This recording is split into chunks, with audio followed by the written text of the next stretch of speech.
One of the major responses consistently across the survey that we saw was tied to a need, a concern, a challenge with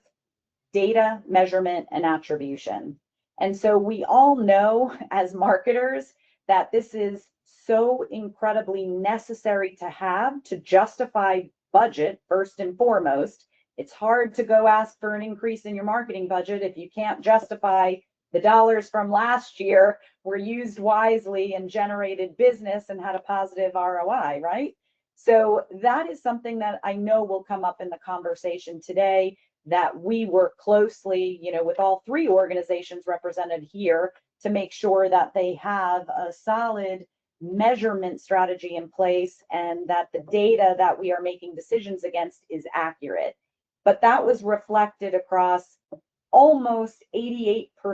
of the respondents in terms of being something that they don't feel confident with in terms of having a good plan in place or a measurement, action plan in place, and something that they need to continue to focus on as we round out 25 into 26.